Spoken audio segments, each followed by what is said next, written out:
நாளை தமிழகத்தில் இருக்கக்கூடிய கோவில்களில் சிறப்பு பூஜை அன்னதானத்திற்கு தடையில்லை என்று அரசு விளக்கமளித்திருக்கிறது. அண்மை செய்தியாக பார்க்கிறோம். இது தொடர்பான கூடுதல் விவரங்களோடு செய்தியாளர் சுபாஷ் இணைப்பில் இருக்கிறார். சுபாஷ், விவரங்கள்.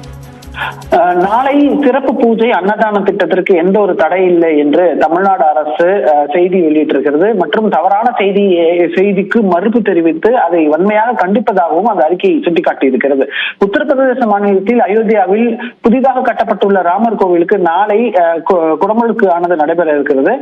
இதையொட்டி தமிழ்நாட்டில் உள்ள கோவில்களில் சிறப்பு பூஜைகள் அன்னதானம் நடத்துவதற்கு தமிழ்நாடு அரசு இந்து சமய அறநிலையத்துறை வாய்மொழியாக தடை விதித்துள்ளது என்று நாளிதழில் தவறான செய்தி வெளியிட்டுள்ளதாகவும் ஆலய பணிகளை அனைவரும் மேற்கொள்ளும் வகையில் இந்த அரசு பல்வேறு விதமான நடவடிக்கை எடுத்து வரும்போது அரசுக்கு அவப்பெயர் ஏற்படுத்த தீய நோக்கத்துடன் உண்மைக்கு மாறாக செய்தி வெளியிட்டிருப்பதாக குற்றம் சாட்டி இருக்கிறது. அது மட்டுமல்லாமல் அரசு மீது வெறுப்பை தூண்டும் முயற்சியில் ஈடுபட்டுள்ளதாகவும் நாளிதழுக்கு இந்த செயலை வன்மையாக கண்டிப்பதாகவும் தெரிவித்திருக்கிறார்கள். அரசு பொறுப்பேற்றதிலிருந்து இதுவரை 400 ஆண்டுகள் பழமையான கன்னியாகுமரி திருவட்டாறு ஆதிகேசவ பெருமாள் கோயில் உட்பட 1270 கோயில்களை குடமுழுக்கு நடந்திருப்பதாகவும் நாள்தோறும் 764 கோயில்களுக்கு அன்னதானம் வழங்கும் பணிகள் நடைபெற்று வருவதாகவும் குறிப்பிட்டிருக்கிறது.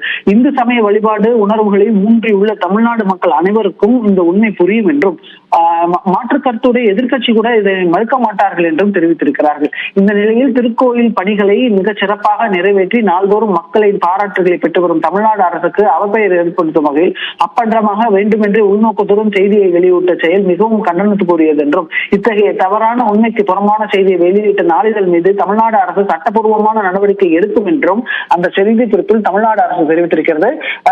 நம்ம பார்த்தோம், இந்த காலையிலேயே மத்திய நிதியமைச்சர், தமிழக பாஜக தலைவர் அண்ணாமலை ஆகியோர் எல்லாம் இந்த சிறப்பு பூஜைகளுக்கு அன்னதான திட்டத்திற்கு பல்வேறு பகுதிகளில் தடை விதித்திருப்பதாக தகவல் வந்திருக்கிறது. ஆகையால் இதை உடனடியாக அரசு சரி செய்ய வேண்டும் என்று எதிர்ப்பு குரல் கொடுத்தார்கள்.